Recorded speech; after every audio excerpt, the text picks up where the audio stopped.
മക്കോളി, മനങ്ങത്തടം, കൈതപ്പാറ എന്ന് പറഞ്ഞ 3 മേഖല പണ്ട് സർസീഫി കേരളം ഭരിച്ചുകൊണ്ടിരുന്ന കാലത്ത് പക്ഷിക്ഷാമം ഉണ്ടായി കഴിഞ്ഞപ്പം അത് പരിഹരിക്കാൻ വേണ്ടി ഒരു 13 വീട്ടുകാർക്ക് അലോട്ട് കൊടുത്തതാണ് ഇവിടം.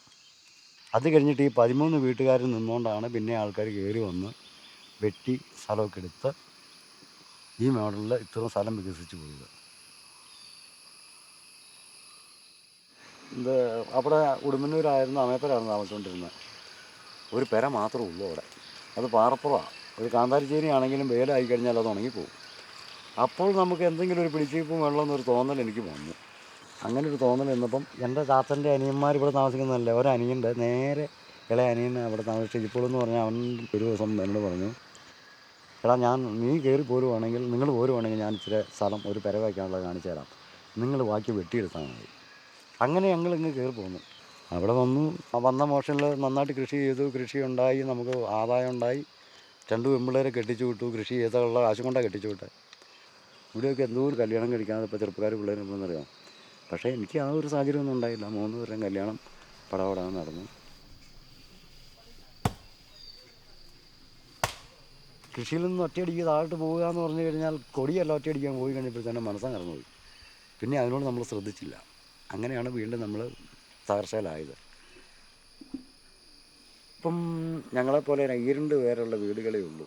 കാരണവന്മാർ 2 പേരല്ലാതെ ഒരു പിള്ളേർ ഇവിടെ ഇല്ല. പിള്ളേരൊക്കെ പുറത്ത് പോയി. അവർ പുറത്ത് സ്വന്തമായിട്ട് ഒരു കെട്ടിടം മേടിക്കാൻ കഴിവുള്ളവൻ അങ്ങനെ മേടിച്ചു, അല്ലാത്തവരെല്ലാം വാടകയ്ക്കാണ്.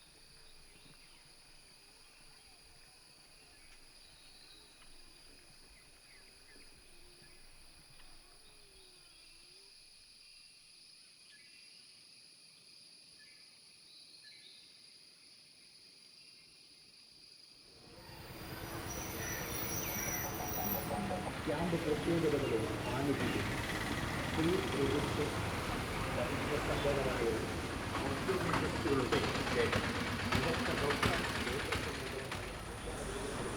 അങ്ങനെ പനി പിടിച്ചോ?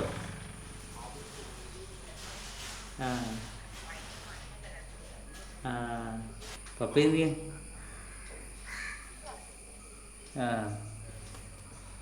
ശരി.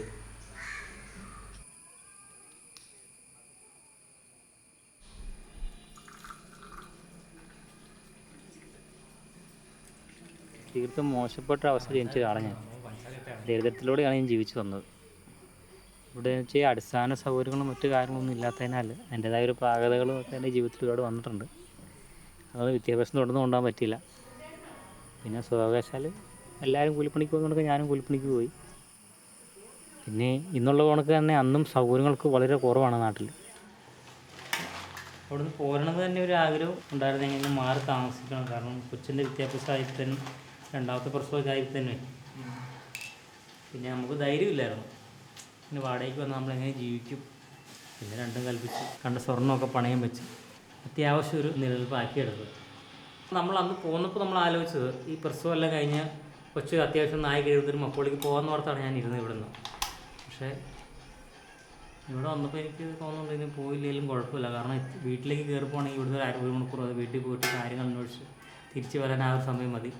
നമുക്കൊന്ന് ഓടിപ്പോണെങ്കിൽ വീട്ടിൽ പോയിട്ട് വരാം. അത്യാവശ്യം ഇവിടുന്ന് പണിയാൻ പോകണമെങ്കിൽ എങ്ങോട്ട് വേണം പണിയാൻ പോവാം. ഇവിടെ എവിടെയെങ്കിലും ഒരു 10 സെൻറ്റ് 5 സെൻറ്റ് നോക്കാനാണ് നമ്മുടെ ആ താല്പര്യം. സത്യം പറഞ്ഞാൽ ഈ അച്ഛനും അമ്മയും പറയാറുണ്ട്, ഈ ആനിമൽ പ്ലാനറ്റൊക്കെ കാണുമ്പോൾ പറയും, ഈ ഏടി ഇതാ സ്ഥലം ഇതുപോലെ തന്നെയാണ് ഇരിക്കുന്നത്. അന്നേരം ഞാനൊക്കെ തമാശ പറയുന്നതായിരിക്കും. പക്ഷേ അത് കഴിഞ്ഞാണ് ചെന്നപ്പോഴാണ് കണ്ടത്. പക്ഷേ സത്യം പറഞ്ഞാൽ നല്ല സ്ഥലമൊക്കെ കാണാനൊക്കെ നല്ല സീനറി ഉണ്ട്. പിന്നെ കുഴപ്പമൊന്നുമില്ല. പിന്നെ സ്വന്തമായിട്ട് എനിക്ക് ജോലിക്ക് പോകണമെന്നൊക്കെ ആഗ്രഹമുള്ളത് കൊണ്ട് ആ ഒരു കാര്യങ്ങളൊക്കെ ഇച്ചിരി തടസ്സമായിട്ട് തോന്നിയിട്ടുണ്ട്. അല്ലാണ്ട് വേറെ പ്രശ്നങ്ങളായിട്ട് എനിക്ക് തോന്നിയിട്ടില്ല. പിന്നെ ഹോസ്പിറ്റലിൽ പോകുന്ന സൗകര്യങ്ങൾ കുറവാണ്.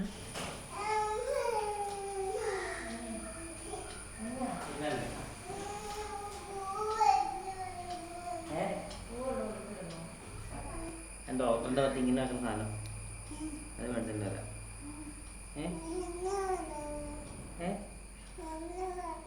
വാൻസെത്തിന്നോ? വാൻസെത്തി വണ്ണപ്പുറത്തല്ല, ഒത്തിരി അകലെയാ. അതെ, കൊച്ചു വരുമ്പോൾ അമ്മ തന്നെ ആയിപ്പോയില്ലേ? ആ ചെരുപ്പൊക്കെ ഇട്ടോ പോരാ വേണ്ടി. ആ കൊച്ചേ കൊന്നു അമ്മമ്മയുടെ തന്നെയാവൂലേ? അങ്ങനെ എന്നെ അമ്മമ്മ കരി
അപ്പൊ ഞാൻ വണ്ടിയിൽ ഞാൻ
ഉപ്പുമാവും പയ്യ ഉണ്ടാക്കി വെച്ചിട്ടുണ്ട്. വേണോ? ഒരു ഉമ്മ തന്നെ അമ്മച്ചിക്ക്, ഇവരും തന്നെ. അമ്മച്ചി ഉപ്പുമാവ് എടുത്ത് തരട്ടെ? ഇതൊന്നും അമ്മച്ചി വായിക്കാൻ പഠിപ്പിച്ചാൽ വെച്ചേക്കുന്ന 5 ലിറ്ററിൻ്റെ ഒരു കന്നാസ് എടുത്ത് മേശപ്പുറത്ത് വെച്ചിട്ട് ഇവനെ അതിൽ ഇരുത്തി 2 കമ്പും കൊടുത്തു.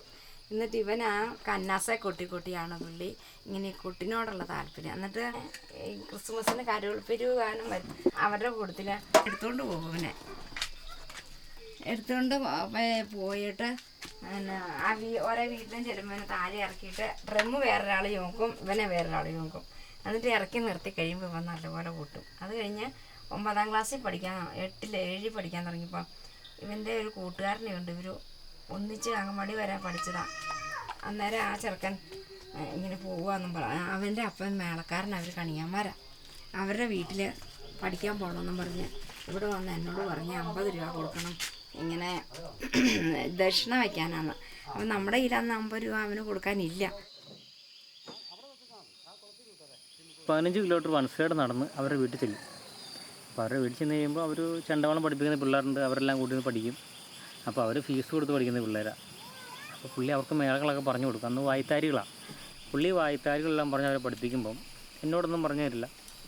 അപ്പോൾ ഞാൻ എന്ത് ചെയ്തു, പുള്ളി പറഞ്ഞ വായ്ത്താരി എങ്ങനെ ഇത് കൈകളൊക്കെ പോകണമെന്ന് നോക്കിയിട്ട് ഞാൻ വേറൊരു കല്ലെടുത്തത്. കല്ലിൽ ഇങ്ങനെ വലിയ കാപ്പിമുട്ടി, വലിയ വണ്ണമുള്ള കൈ വണ്ണമുള്ള കാപ്പിമുട്ടിയൊക്കെ വെച്ചാണ് ഇവർ കുട്ടി പഠിക്കുന്നത്.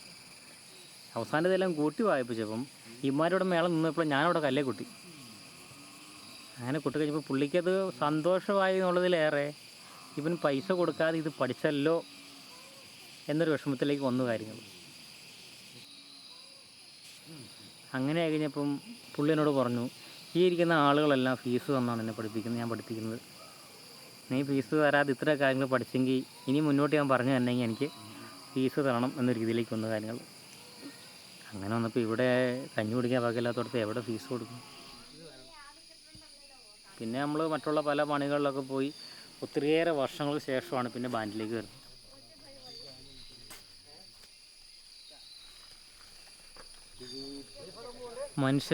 മനുഷ്യൻ്റെ ഒപ്പം താമസിക്കണം, മനുഷ്യരുടെ ഇടയിൽ താമസിക്കണം. അതാണ് ഞാൻ ബാൻഡ് മനസ്സിലാക്കിയ കാര്യം. അത്രയും 10-24 ആൾക്കാർ കൊടുത്ത് നമ്മൾ പരിപാടിക്ക് കയറി പോകുന്നു, തിരിച്ചു വരുന്നു. അതെന്ന് വെച്ചാൽ അത് വേറൊരു ലോകമാണ്. അതിൻ്റെ ഒത്തിരി അറിവും കാര്യങ്ങളും സംവിധാനങ്ങളും ഉണ്ട്. ഞാൻ എന്നെ സംബന്ധിച്ചിടത്തോളം ഞാൻ മൂവാറ്റുപുഴയ്ക്ക് ആദ്യം പോകുമ്പം എനിക്ക് വണ്ടിക്ക് റോഡ് ക്രോസ് ചെയ്യാൻ എനിക്കറിയത്തില്ല. റോഡ് ക്രോസ് ചെയ്യുമ്പോൾ ആൾക്കാരെന്നെ തെറി വിളിച്ചിട്ടുണ്ട്. വണ്ടി അവിടെ നിന്ന് കാണുമ്പോൾ ഒറ്റ ഓട്ടോ, കാരണം വെച്ചാൽ വണ്ടി ഇടിക്കാതെ ഓടുന്നതാണ്. പക്ഷേ അതിനിപ്പുറം വണ്ടി ഇവിടെ വരുമല്ലോ. അങ്ങനെ ഒരുപാട് ഇവിടെ നിന്ന് നിന്നതിൻ്റെ ഒത്തിരി ബുദ്ധിമുട്ടുകളുണ്ട്. അപ്പോൾ ഇവരെങ്കിലും പുറത്ത് കൊണ്ട് പഠിപ്പിക്കുകയാണെങ്കിൽ അവരെങ്കിലും മറ്റുള്ള പിള്ളേർ ചോദിച്ചിട്ട് 10ാം ക്ലാസ് കഴിയുമ്പോൾ അല്ലെങ്കിൽ 10 കഴിയുമ്പോൾ നിങ്ങൾ ഏത് കോഴ്സ് എടുക്കുന്നത്, ഞങ്ങൾ എന്നെ എടുക്കുന്നത്, അതിന് ജോലി സാധ്യതയുണ്ടോ എന്നൊക്കെ ചോദിച്ചാൽ അവർ തമ്മിൽ ചർച്ച ചെയ്ത് അവരങ്ങ് പഠിച്ചു നോക്കുള്ളൂ. ഇവിടെ നമുക്ക് ചർച്ച ചെയ്യാനൊന്നുമില്ല. ഇവിടെ എൻ്റെ ചെറുപ്പത്തിൽ ചർച്ച ചെയ്യുന്ന കാര്യം എന്ന് അറിയോ, 10ാം ക്ലാസ് കഴിയുമ്പം നീ ഏതാ വർക്ക്ഷോപ്പിലാണോ പോകുന്നത്, അല്ലെങ്കിൽ വേറെ തടിപ്പണിക്കാണ് പോകുന്നത്, പറമ്പിപ്പണിക്കാണ് പോകുന്നത്, അങ്ങനെ ചർച്ച ചെയ്യുന്നത്. എനിക്ക് വന്ന അവസ്ഥ ഒരിക്കലും എൻ്റെ പിള്ളേർക്ക് വരരുത്. അവർ നാളെ മനുഷ്യരെ കണ്ടു മറ്റുള്ള പിള്ളേർ ചെയ്യുന്നത് കണ്ട് അവർ പഠിക്കണം.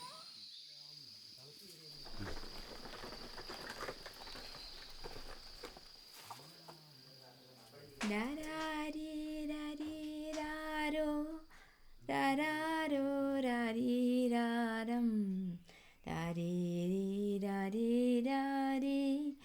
രാരാരോ രാരാരോ രാരീരം കുഞ്ഞുറങ്ങ എന്നോമൽ പൈതലേ നീ രാരീരം രാരീരാരോ രാരാരോ രാരാരോ രാരീരം രാരീരാരീ